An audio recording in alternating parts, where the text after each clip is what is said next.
Hey travelers, welcome to Tripping with Amadi. If you are new to my channel, I revisit some of my fun times during my trips while I help you out on yours. In today's video, we are doing a top 5 things you should do while you are in Cartagena, Colombia.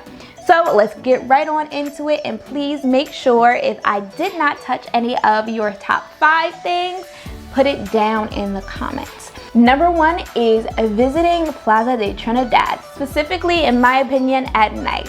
So it's behind the walled city in Cartagena, and it is very, very lively during the nighttime. During the day, I'll show you the video of that. It's pretty chill, pretty cute.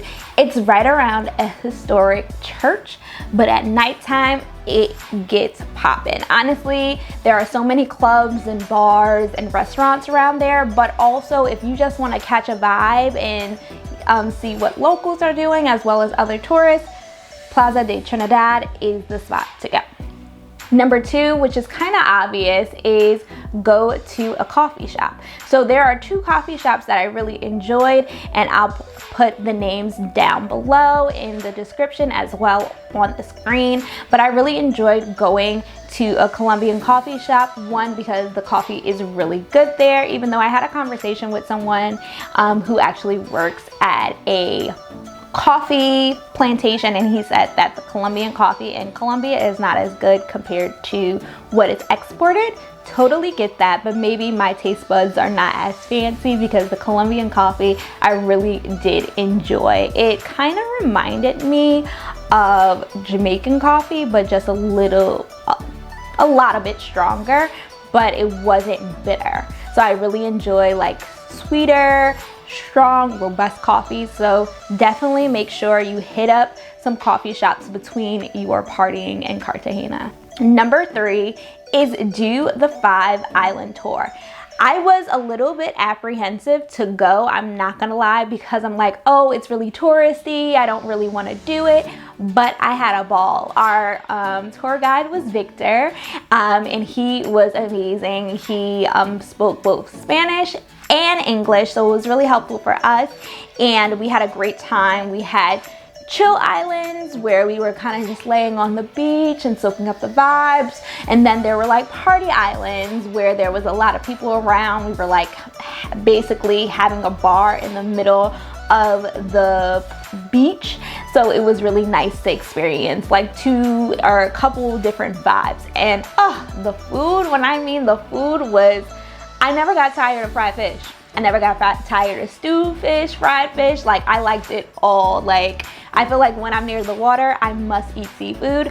So it was really, really great to have amazing food, and I would definitely recommend you do the 5 island tour. The next one, and would be my favorite, honestly, out of my whole time in Cartagena. I was in Cartagena for 5 days, and then I moved on to Medellin.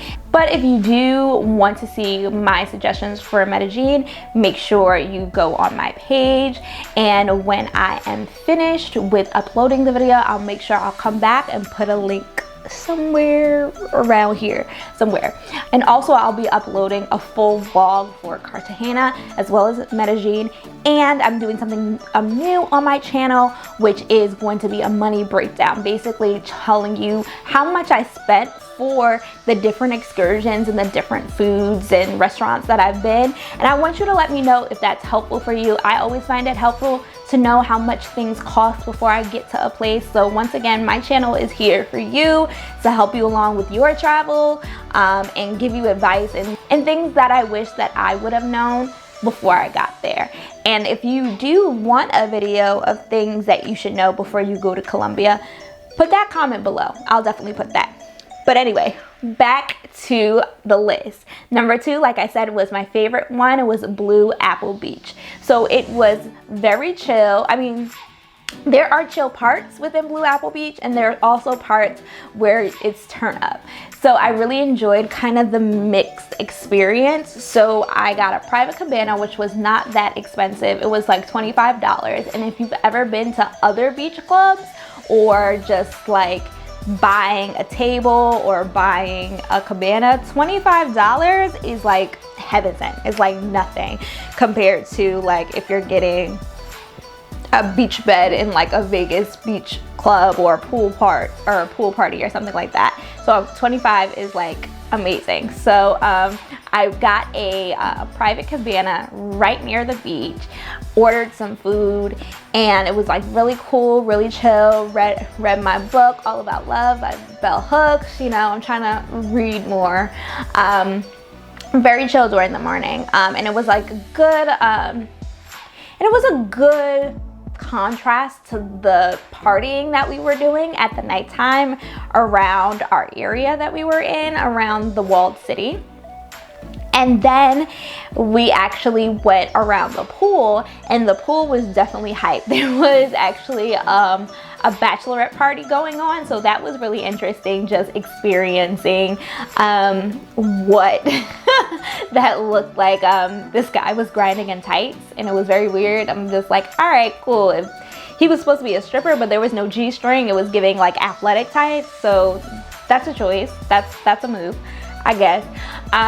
But it was very fun. We met some women from Houston, so it was nice to like talk and like exchange stories and where we've been, where we're going, all that stuff.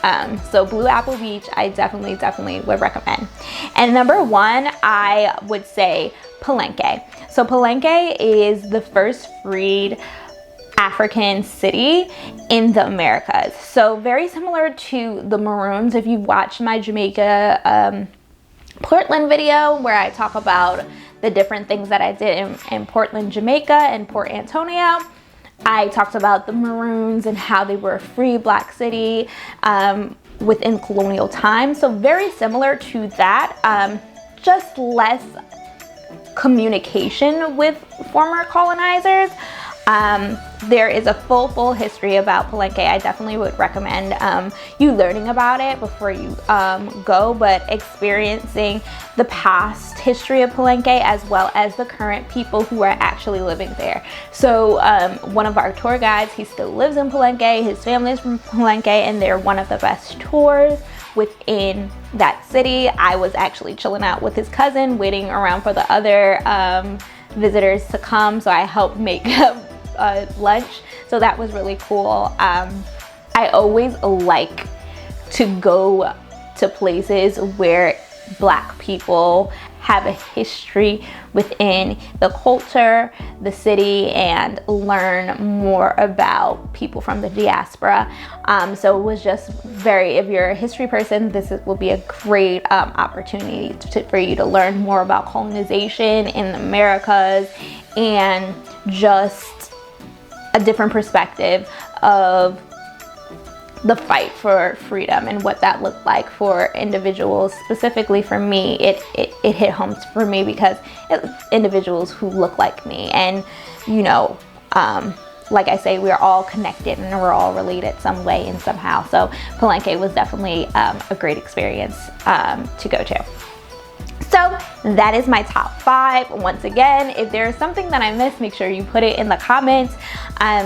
We're gonna be trying to do better on this channel. I'm not gonna even lie, you know, we're gonna be trying to put more stuff out there. I want you to get to know me a little bit better. I want to be providing you more information, and I want this to be a good community. So make sure you like, comment, and subscribe. I know it sounds foolish and silly, but it's really helpful, you know, for me to understand like what more kind of content you want from me, and I will always respond. And if you're respectful, obviously I want you to be respectful, I will always respond. And my goal is when I'm going somewhere, you're coming right along with me.